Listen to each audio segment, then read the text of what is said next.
Hello, I'm here today to talk to you about this, the new Fotodiox DLX stretch Leica M to Sony E mount adapter.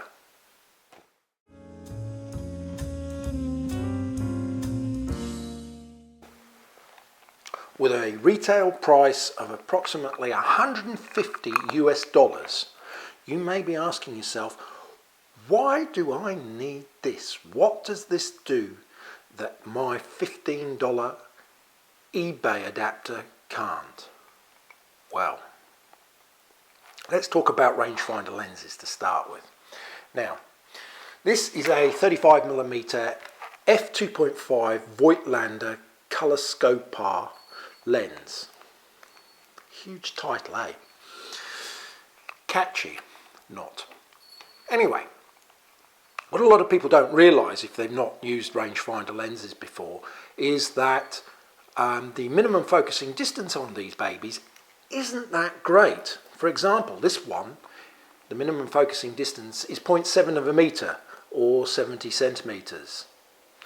Compare that to this 35mm lens from Olympus, and this has a minimum focusing distance of just 30 centimetres.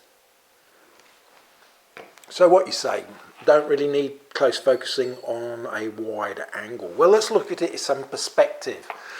This is a 75mm f2.5 Color Heliar from Voigtlander, and its minimum focusing distance is just 1 metre.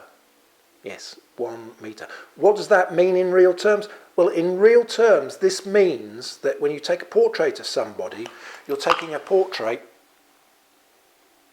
from here to there. You cannot get in tight for a head and shoulders shot. You just can't. It won't focus down that far. But with this, you can. So, in real terms, what is it? Well, when we look at it, initially it looks a bit like any other focusing ring, adapter ring. You have an M mount here, female M mount, and that's made out of brass, plated with chromium. On the other side you have your NEX or E mount adapter, male one, goes onto the camera, again brass, plated with chromium, and then you have this orange collar. This is your focusing ring that extends the distance of the ring, so it pushes the rear lens element further away from the sensor plane. Now the total extension on this is 3mm. It doesn't sound a lot, but when we look at it and what it will do for our lenses, so with the 35mm Color, which has a normal minimum focusing distance of 70 centimetres, as I said before, that drops down now using this to 30 centimetres, which compares favourably with this. The 75mm lens, with its minimum focusing distance of a metre, changes to 60 centimetres.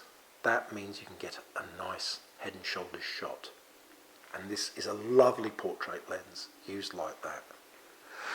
But even wilder is this little baby. This is a Voigtlander 15mm f4.5 super wide Heliar lens. It's a 15mm rectilinear fisheye basically for full frame. Now normally this has a minimum focusing distance of 30 centimetres. But combined with this, it drops down to 12. And this is where I've had the most fun, using this lens on the Sony. It has been an absolute delight. Now, if you don't need close focusing ability and you're happy with the standard focusing distances of your M lenses on your Sony A7 series camera, then fine. You know, you don't need to splash on one of these. I know $150 sounds a lot, but what it means is it's a lot more convenient than carrying around a separate extension tubes or even a diopter close-up lenses to screw into the lens. It's always there if I need it. I've used it a lot. Like I said, I've used it mostly with this lens which was surprising. I thought I'd use more with the 75mm, but I've had a blast using this in conjunction with the DLX stretch. Yes, I'd recommend it, unreservedly recommend it. You can buy it from places like B&H online. There are some eBay sellers that sell it, and I believe you can also buy them direct from Fotodiox themselves.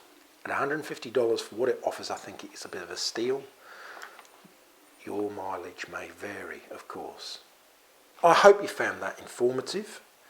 This little video accompanies a much more in detail blog post about using adapters on the Sony A7 series cameras, and if you want to go to it, the address will be at the end of the video.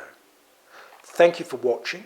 Over the next couple of months, I'm hoping to put some more videos up about using the M lenses with the Sony A series cameras.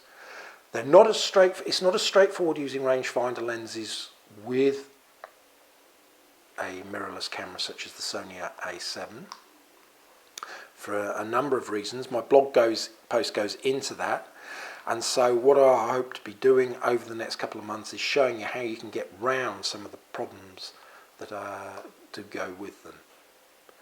Anyway, thank you for watching. Like I said, I hope you found it informative, and stay tuned for the next instalment. Thank you very much. Good night.